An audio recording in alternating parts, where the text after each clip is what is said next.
yang bergabung. Wah, ini udah banyak baru ingat kalau direkam. Nggak apa-apa, nanti saya paling yang diomeli. Oke, saya lanjut.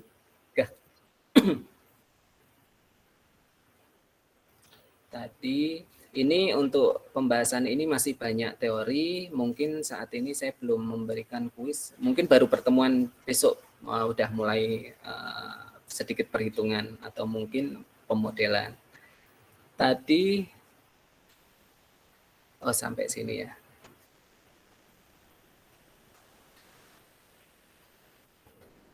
Jadi saya ulangi bahwa model di sini diharapkan itu dapat menyeimbangkan biaya yang kadang-kadang itu bisa saling bertentangan tergantung dari aspek kelebihan dan kekurangan persediaan. Namun tujuannya adalah tetap untuk meminimalkan total biaya persediaan.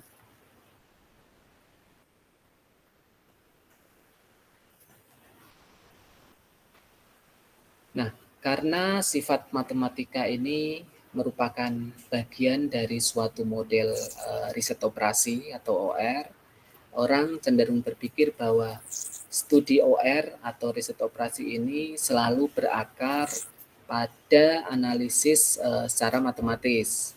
Meskipun bisa dikatakan bahwa pemodelan matematis adalah merupakan landasan yang kuat untuk suatu OR atau riset operasi.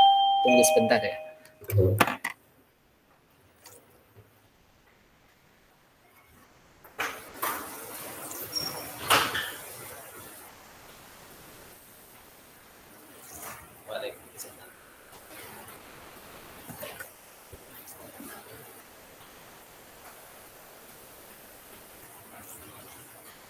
Saya ulangi.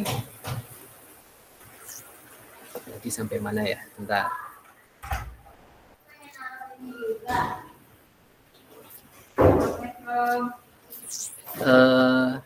Karena sifat matematis merupakan bagian dari model OR di sini, bahwa studi tentang terkait dengan OR ini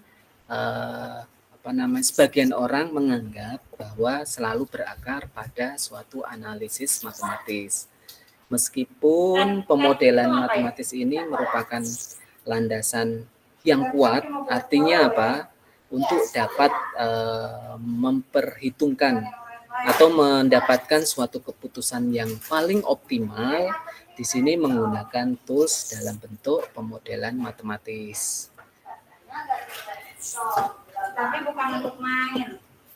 Nah, sebentar. Ya iyalah.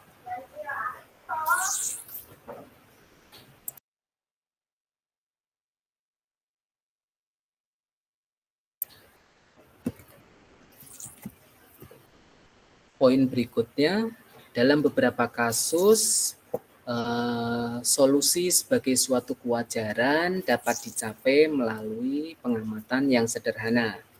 Nah, di sini memang karena elemen manusia itu selalu mempengaruhi sebagian besar masalah keputusan, sebuah studi tentang psikologi orang mungkin menjadi kunci untuk memecahkan suatu masalah.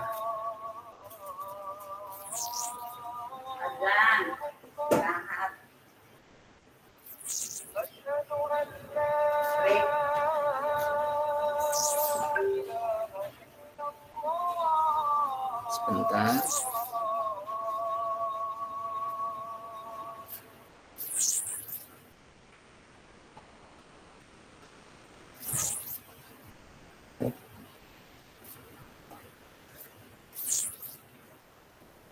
Kemudian berikut terdapat dua ilustrasi yang bisa disajikan di sini untuk menunjukkan bahwa validitas suatu argumen terkait model riset operasi ini memang dibutuhkan untuk dapat membantu dalam hal pengambilan keputusan.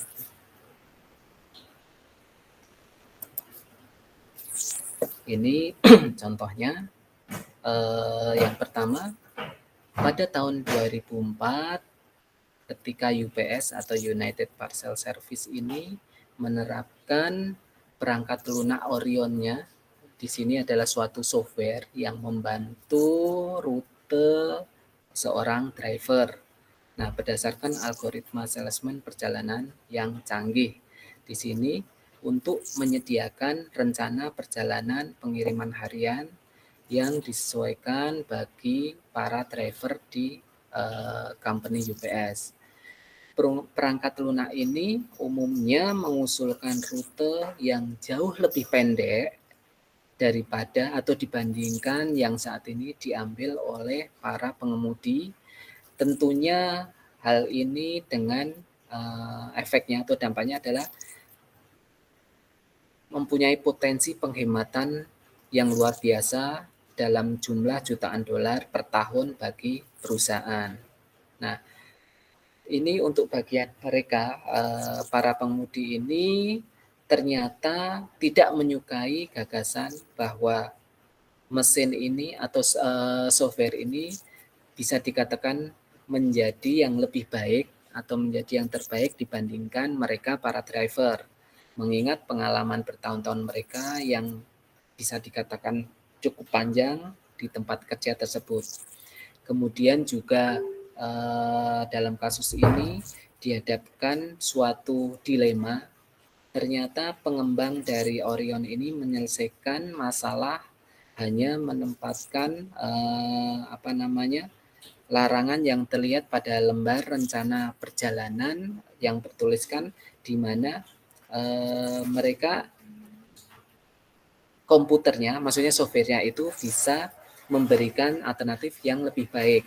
Nah, kemudian pada saat yang sama mereka menjaga rute yang dihasilkan Orion ini tetap utuh, maksudnya dibiarkan saja meskipun para pengemudi ini kembali mengambil tantangan dan mengikuti di sini disebutkan mengikuti hati nurani mereka dengan beberapa kondisi yang nyata bahwa mereka mengambil langkah untuk mengalahkan rute yang disarankan oleh software komputer tersebut. Kemudian hasil akhirnya bahwa Orion tidak lagi menjatuhkan atau mengalahkan mereka, para driver ini. Sebaliknya mereka menganggap bahwa perangkat lunak sebagai pelengkap intuisi dan pengalaman dari mereka selama dalam bekerja. Nah, ini terkait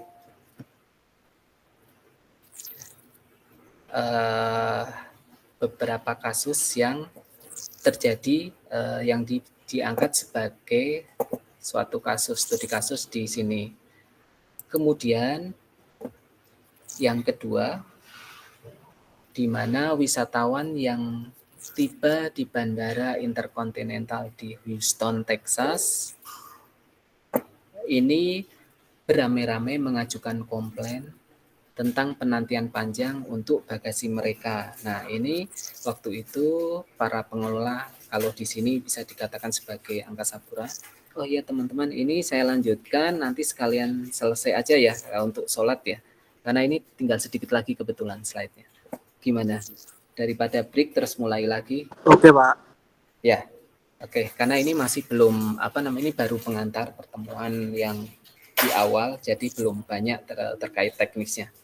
Oke, saya lanjutkan bahwa saya ulangi sedikit bahwa wisatawan yang tiba di Bandara Interkontinental di Houston, Texas, di sini banyak yang mengajukan komplain tentang penantian panjang untuk bagasi mereka. Jadi mereka itu ternyata menunggu sangat lama terkait dengan proses bagasi mereka. Kemudian di sini pemerintah meningkatkan jumlah penanganan bagasi dengan harapan mampu mengurangi permasalahan terkait dengan penantian panjang dari proses bagasi. Namun ternyata di sini keluhan tetap ada atau tetap muncul terus. Sehingga pada akhirnya keputusan dibuat untuk hanya memindahkan gerbang kedatangan lebih jauh dari tempat untuk mengklaim bagasi. Nah, ini sebenarnya simple ya. Tentunya hal ini akan memaksa seluruh penumpang untuk berjalan lebih lama sebelum mencapai area bagasi. Nah, kadang-kadang kita tidak menyadari ketika kita melakukan komplain, justru solusinya justru akan membuat kita tanpa sadar, yaitu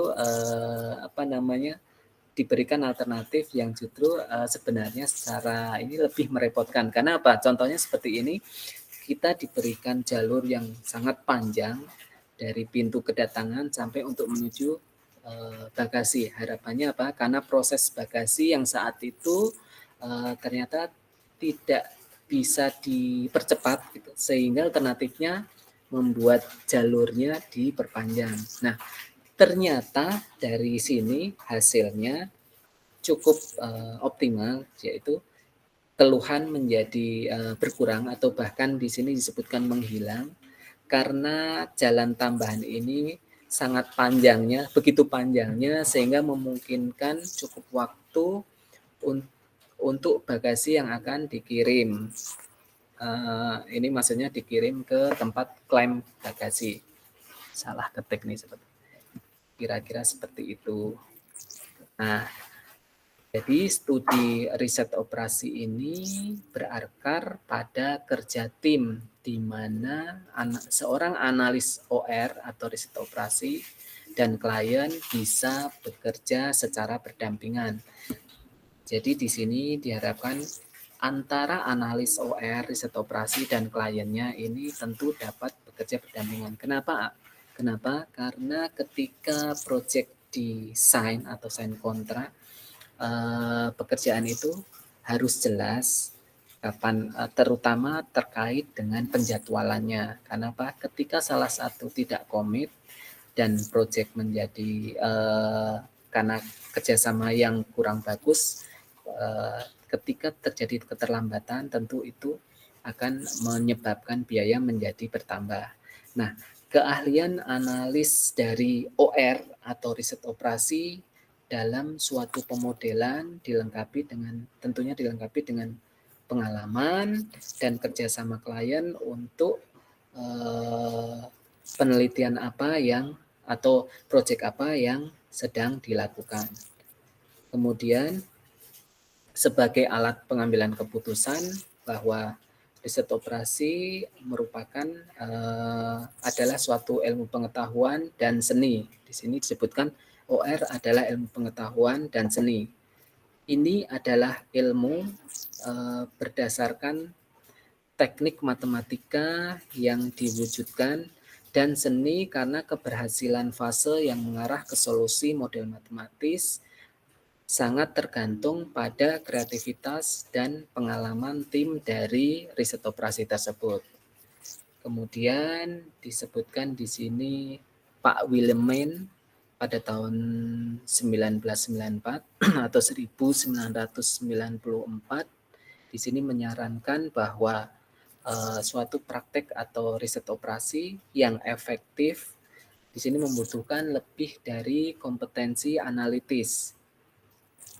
Ini juga membutuhkan di antara atribut lainnya terkait penilaian teknis, misalnya kapan dan bagaimana menggunakan teknik yang diberikan, dan keterampilan dalam komunikasi dan kelangsungan hidup suatu organisasi atau company atau perusahaan. Nah, di sini ternyata cukup sulit untuk dapat menentukan atau menetapkan tindakan tertentu mirip dengan suatu teori yang tepat dari sebagian besar model matematis untuk faktor-faktor yang sebagian tidak berwujud ini. Namun kita dapat mencari alternatif atau menawarkan panduan umum untuk implementasi suatu riset operasi dalam praktiknya yang membantu pengambilan keputusan dalam manajemen sains. Saya lanjutkan. Masih terkait dengan fase suatu studi. Nah, jadi Fase utama untuk menerapkan atau dalam prakteknya meliputi beberapa di sini. Yang pertama yaitu definisi dari masalah. Kemudian yang kedua konstruksi model. Kemudian yang ketiga adalah solusi dari model. Kemudian yang keempat validasi model. Dan yang terakhir atau yang kelima adalah implementasi solusinya. Bila kita lihat fase 3 yaitu solusi dari model ini yang berhubungan dengan solusi model adalah bisa dikatakan yang terbaik didefinisikan dan umumnya yang paling mudah untuk menerapkan dalam studi riset operasi atau OR. Karena sebagian besar di sini berkaitan dengan model matematis yang terdefinisi dengan baik.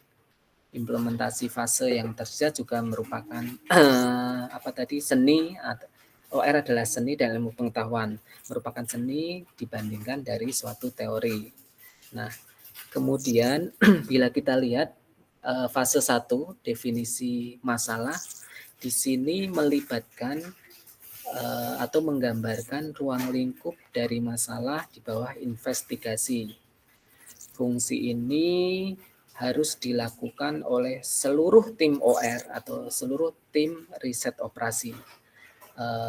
Dan juga dibutuhkan yang tadi saya sebutkan, dibutuhkan suatu kerjasama yang baik antara tim riset operasi dan klien. Kemudian tujuannya adalah untuk memperkuat 3 elemen utama dari masalah keputusan.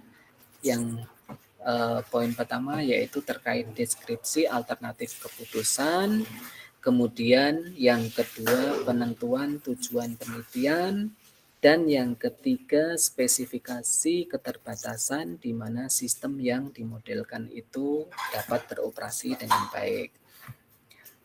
Saya lanjutkan. Nah, kemudian fase berikutnya atau fase kedua itu adalah konstruksi model. Di sini konstruksi model itu memerlukan upaya untuk dapat menerjemahkan definisi masalah ke dalam suatu model atau hubungan matematika. Nah, jika model yang dihasilkan sesuai dengan salah satu model matematika standar, misalnya seperti pemrograman linear, kita biasanya dapat mencapai suatu solusi dengan menggunakan algoritma yang tersedia. Atau di sini disebutkan jika hubungan matematis atau matematika terlalu kompleks untuk memungkinkan penentuan solusi analitik, maka tim riset operasi dapat memilih untuk menyederhanakan model dan menggunakan pendekatan heuristik, atau tim dapat mempertimbangkan penggunaan simulasi jika sesuai.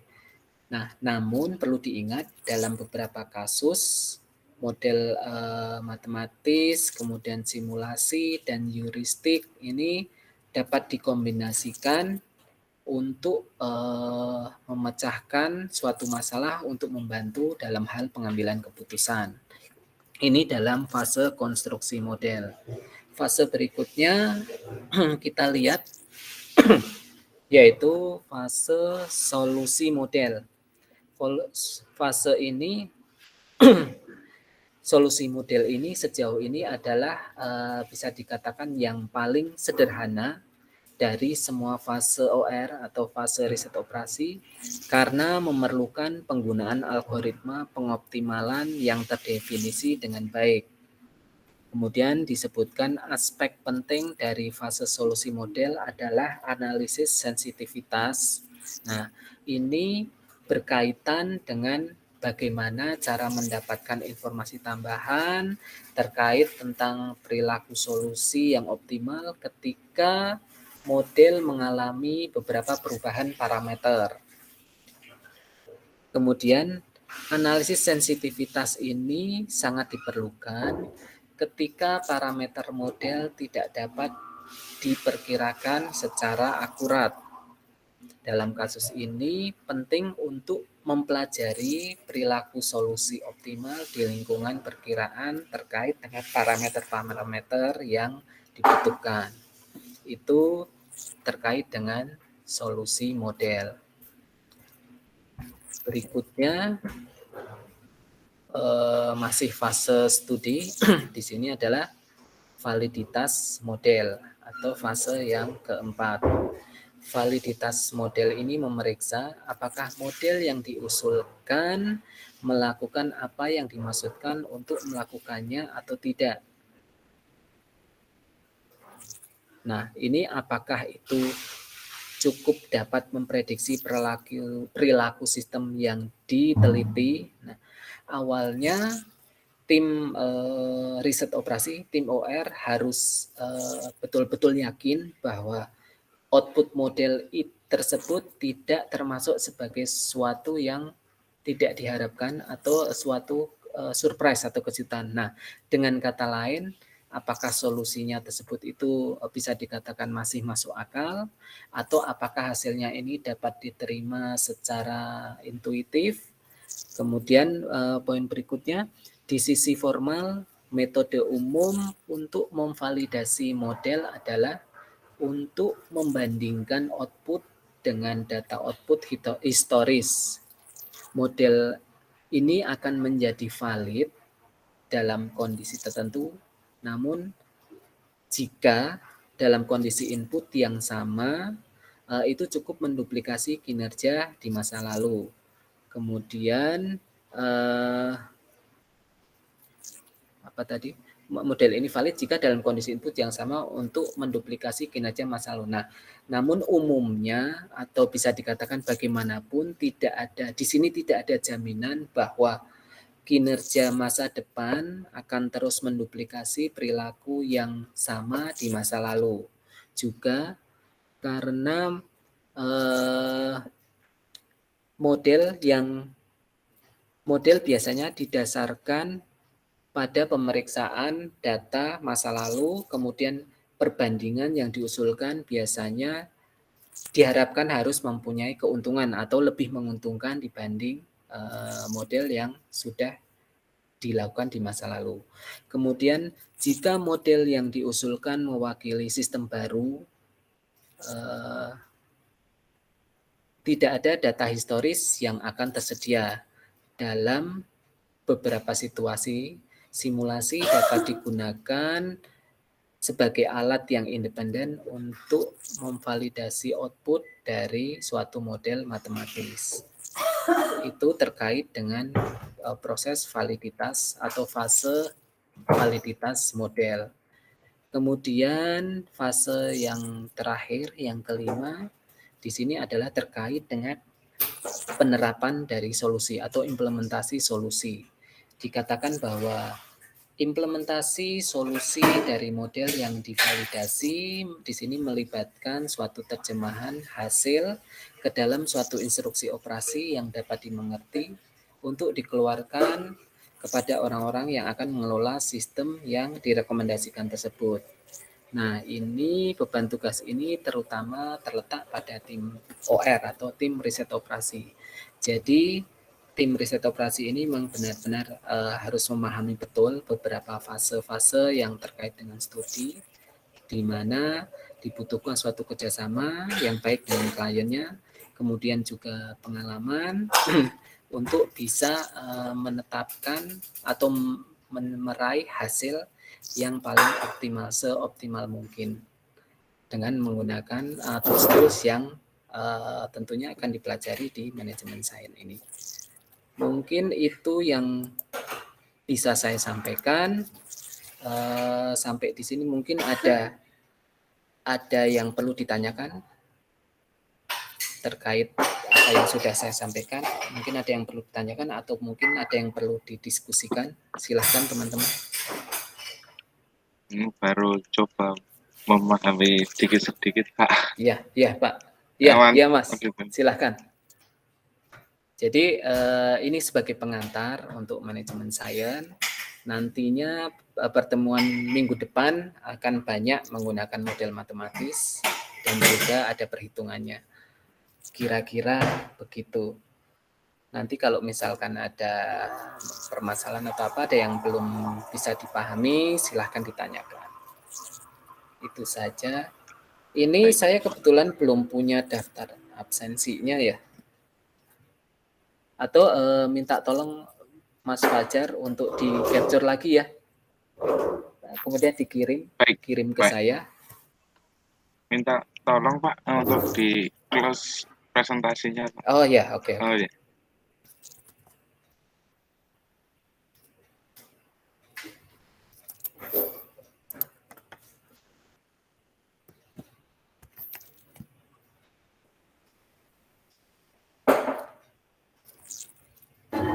Pak, untuk materinya itu diunggah Ya. di YouTube atau diunggah di e-learning? Oh ya, nantinya saya unggah. Ini juga untuk materi slide-nya akan saya kirim di grup. Ya, begitu. Oke, terima kasih Pak. Ya.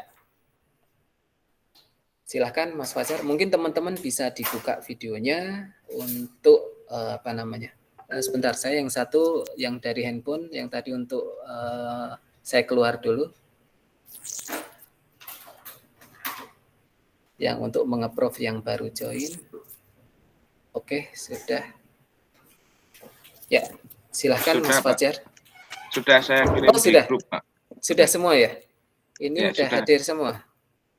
Oke. Kalau ada semua belum Pak, maksud ini iya belum ada semua, ini baru 10 ya?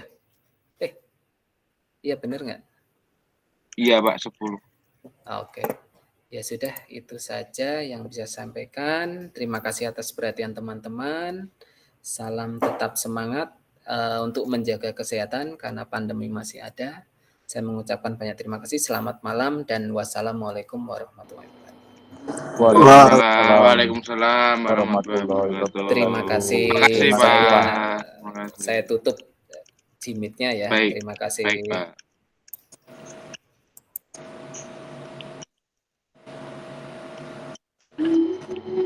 Ono sing nyantol ora iki. Blas. Sabar, semua Aduh, itu ada proses. apa fase, apa solusi, apa gue? Manajemen sains. Jadi itu main logika dan algoritma matematika itu. Lele telek. Yanto baik atau Yanto elektrik? Yang elektrik. Parah, parah. Yanto. Aku mlebu Zoom kok ora ono dosane sepi wae Google Meet rung nyimak ning grup. Yanto ora ngomongnya. Tengok ngomong Yanto. Mahasiswa baru kayaknya, perkenalan sih. Monggo, Mas Yanto. Bingung golek mic-e wi, ra ono suarane.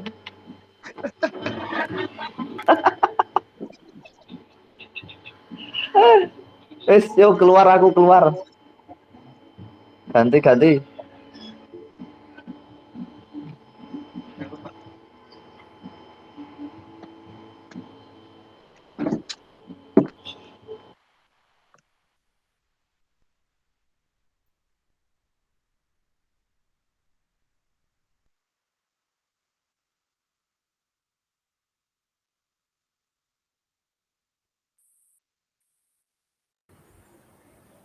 Loh,